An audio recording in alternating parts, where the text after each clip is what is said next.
Hello tout le monde, aujourd'hui je vous retrouve démaquillée avec une tête approximative. Aujourd'hui je vous retrouve pour vous faire ma make-up routine. Comme je vous ai dit dans ma précédente vidéo, ma chaîne ne sera pas juste une chaîne de maternité, elle va regrouper vraiment divers sujets. Donc aujourd'hui j'avais envie de partager avec vous ma routine maquillage tout simplement. Je vais vous montrer les produits que j'ai l'habitude d'utiliser au quotidien, même si honnêtement en ce moment et depuis ma grossesse globalement je me maquille pas du tout tous les jours, vraiment pas. En tout cas ça c'est le maquillage que je fais quand je me maquille, c'est un maquillage vraiment quotidien, rapide.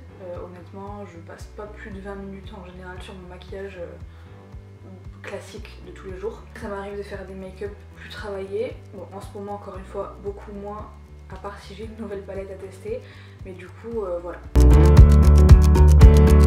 J'ai déjà appliqué mes soins, mon hydratation, etc.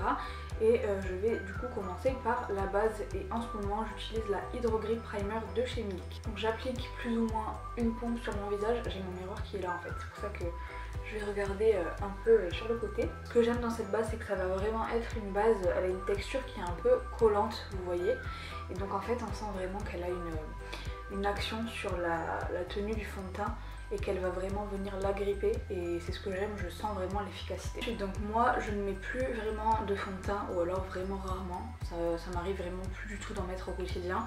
Je passe directement à l'anti-cerne et j'alterne entre deux anti-cernes. Donc le premier c'est le Shape Tape de chez Tarte et le deuxième c'est le Born This Way de Too Faced. J'ai deux teintes parce que du coup j'ai une teinte d'été, une teinte d'hiver, mais le mix des deux est vraiment pas mal au niveau de la teinte pour moi. Maintenant j'aurais tendance à dire que je vais préférer le Born This Way pour son fini qui est un petit peu moins mat que le Shape Tape. En fait j'ai la peau qui a plutôt une tendance sèche, donc effectivement moi ce que je recherche dans mon teint c'est pas forcément de la matité mais plutôt de la lumière. Bien que j'adore vraiment le Tarte, je pense que je le présente plus, hein. Tout le monde en a déjà plus ou moins entendu parler.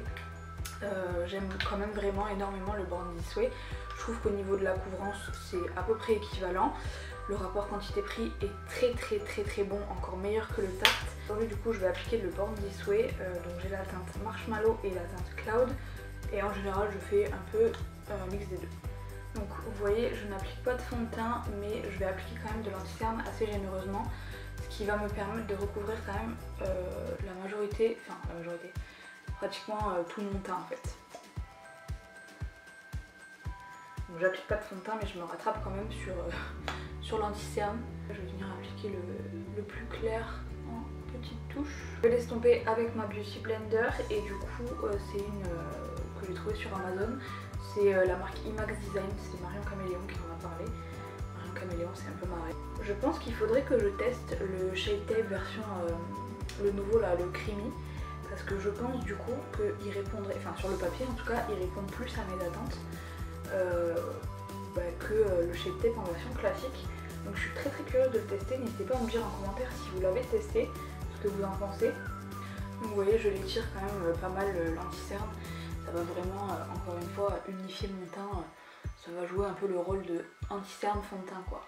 Donc, je pense que vous voyez la couvrance elle est vraiment bien. Et malgré le fait que ce soit, que j'ai dit que c'était une formule un peu moins mate, honnêtement ça reste un produit qui est très stable, qui file pas dans les ridules. C'est vraiment pas non plus un produit lumineux et glowy quoi. Je me suis découvert en ce moment une passion pour les produits crème, donc je vais appliquer du bronzer en stick. C'est un produit en fait que j'avais eu dans un calendrier de l'Avent pour celles qui ont suivi sur TikTok, de la marque Max & More qu'on trouve chez Action. Vous avez un embout bronzer et un embout, je l'ai jamais utilisé, c'est anti-cerne peut-être, ou un embout plus lumineux on va dire pour faire le contouring en gros. Et du coup moi ce que j'utilise c'est cet embout là, l'embout du coup pour faire le contouring. Je vais juste l'appliquer, je fais pas de contouring à proprement parler, je l'applique pour réchauffer mon teint surtout. Donc je vais l'appliquer aux endroits classiques. J'ai tendance à faire plutôt endroit par endroit, là vous voyez je l'applique là, je vais l'estomper et après en fait j'ai peur que ça sèche tout simplement. Donc pareil je l'applique avec mon Beauty Blender, comme ça j'ai aussi un peu d'anti-cerne dessus, ça me permet de le fondre encore mieux dans mon teint. Je viendrai quand même, enfin vous le verrez de toute façon dans la suite de la vidéo, mais je viendrai quand même le réaccentuer avec un bronzer en poudre, hein, je peux pas m'empêcher. Mais je sais pas si vous allez bien voir, mais ça se fond vraiment très bien. En fait je sais pas trop ce que ça donne avec l'éclairage, c'est très blanc, donc je sais pas ce que vous allez voir ou pas voir. Mais franchement ils se font très bien dans la peau et c'est un produit, enfin la marque Max & More vous la trouvez chez Action, donc c'est des produits qui valent vraiment rien du tout quoi. Je vais faire pareil à tous les endroits où je vais mettre mon bronzer habituel en fait tout simplement. Donc les joues, enfin le creux des joues et le front. Une fois que ça c'est fait, je vais appliquer encore un produit crème, mais du coup c'est le Gogo Tint de Benefit.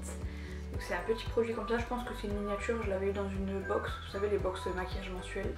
Si je me trompe pas, ce produit à la base il s'appelait le Benetint. Enfin moi je l'ai déjà connu sous le nom de Benetint ou alors c'est un nouveau, je sais pas. Mais en tout cas c'est une espèce d'encre que vous pouvez utiliser sur les lèvres ou sur les joues.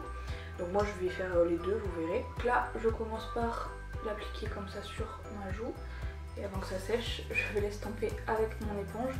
C'est un produit qui est quand même assez, vous voyez, assez pigmenté, donc il faut y faire très attention. Là j'en ai mis un peu trop, vous voyez. Et du coup avec mon éponge je vais pouvoir bien l'estomper. Comme j'ai encore de l'anti-cerne et tout ça dessus, je peux bien le fondre dans mon teint. Et vous le voyez, c'est très joli je trouve. Et après je vais donc venir poudrer mon teint enfin. Donc j'utilise la poudre de chez Huda Beauty. C'est la poudre libre, vous savez, et c'est la teinte Sugar Cookie, en fait c'est la teinte transparente. Avec mon pinceau, j'en prends pas trop parce que encore une fois, je pense que vous l'avez compris, ce que je recherche dans mon teint c'est pas forcément énormément de matité, mais vraiment juste de le fixer un minimum. Vous voyez, malgré que le poudre, le fait déjà que la poudre elle soit translucide, enfin transparente, du coup ça laisse apparaître encore le bronzer et le blush. Mais je trouve que le blush il perd vraiment zéro intensité. Je sais pas si on se rend trop compte en caméra, mais en tout cas vraiment c'est pour ça qu'il faut bien l'estomper avant de poudrer. Donc après, comme je vous l'ai dit, je vais repasser sur mon bronzer et je vais utiliser un bronzer de chez Fenty. Donc ça pareil c'est une miniature, c'est la teinte Caramel Cutie. Et donc je vais repasser tout simplement sur mon bronzer avec le même pinceau que pour la poudre, pour avoir un peu cet aspect pas trop marqué, vraiment juste pour réchauffer mon teint. Et donc maintenant vient l'étape de l'highlighter et pour ça j'en utilise deux. Les deux viennent de chez Fenty. On a la teinte Metal Moon et la teinte Trophy Wife. En fait en premier je vais venir utiliser la teinte Metal Moon qui est une teinte comme vous la voyez elle est blanche avec des reflets assez chauds. Et en plus j'ai ce bijou, je l'adore en fait. Je suis un peu une forceuse j'avoue parce que de base je pense que vous le voyez, hein, c'est pas vraiment une teinte qui est adaptée pour les peaux claires. C'est plutôt pour les peaux foncées, c'est vraiment un doré assez jaune, vraiment très marqué. Je le trouve magnifique, en fait j'ai vraiment eu un coup de foudre pour ce produit là et du coup je l'applique en petite touche après, enfin je vais vous montrer. On commence d'abord par le Metal Moon, du coup comme je vous ai dit. Honnêtement sur l'highlighter, j'y vais pas de main morte. Je sais pas si vous allez bien le voir. Après cet highlighter là, honnêtement pour les filles qui aiment les highlighters assez discrets, légers, je vous le conseille parce qu'il est juste mais sublime. Il se fond dans le teint mais un truc de fou. Là pour le coup vous avez zéro chance de faire une trace d'highlighter vraiment parce qu'il se fond à merveille. Vraiment une beauté, je pense que vous le voyez quand même grâce à l'éclairage.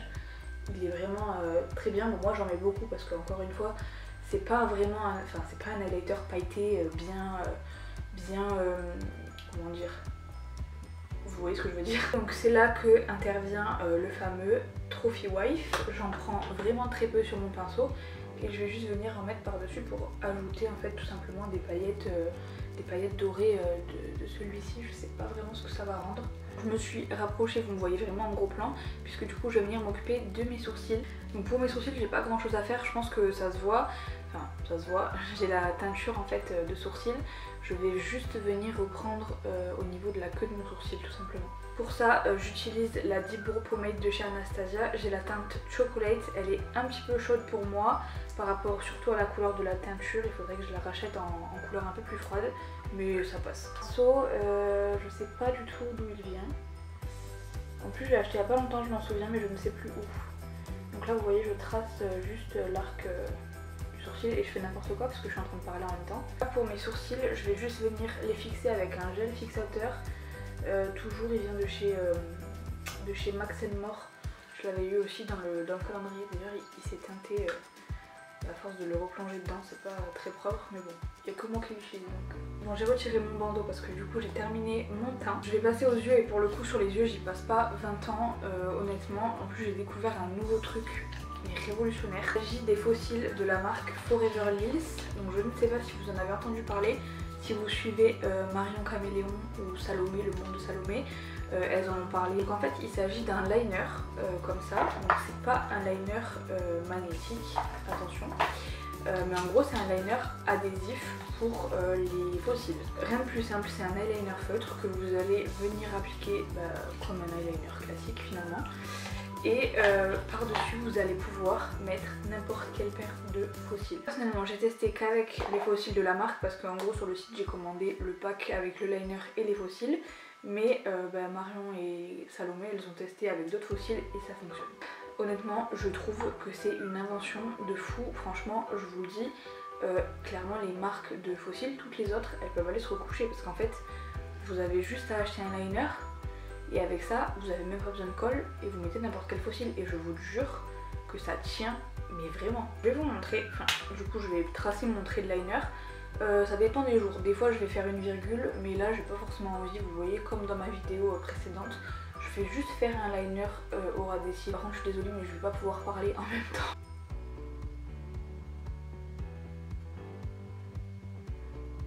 Ok, bon du coup j'ai tracé mon liner, franchement je me regarde dans le retour et je me trouve très blanche, mais c'est à cause de l'éclairage en fait, c'est chiant mais bon. J'ai tracé mon liner comme je vous ai dit, je trouve que l'embout, pardon, je vais y arriver, est très bien. Je trouve qu'il y a beaucoup de produits en fait qui sortent, il est pigmenté vraiment, il est bien noir.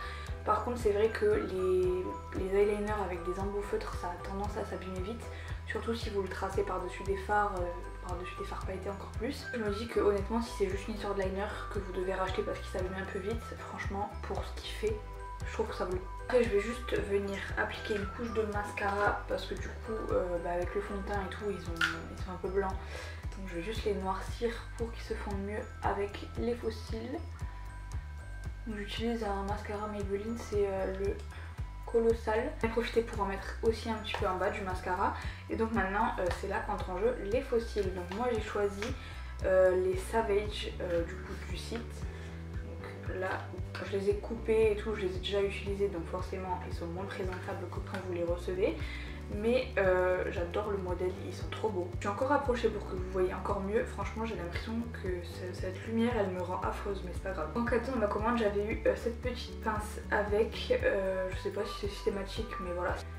J'espère que vous verrez bien. Là je pose mon fossile. J'ai commencé par poser mon fossile au milieu. Et je vais venir, c'est quoi ça? Je vais juste venir rattraper mon coin interne, mais vous voyez déjà, là je l'ai collé sans faire exprès et j'arrive pas à le décoller. Tout simplement là je vais venir ajuster mon coin interne et mon coin externe. Donc là j'en ai mis un comme vous pouvez le voir et je vais mettre le deuxième.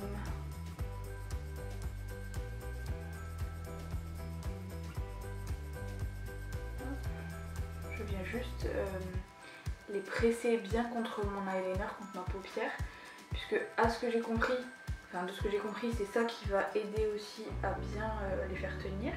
Franchement, même pour les personnes qui galèrent à coller les fossiles, vous savez avec la colle et tout ça, je sais que des fois c'est compliqué.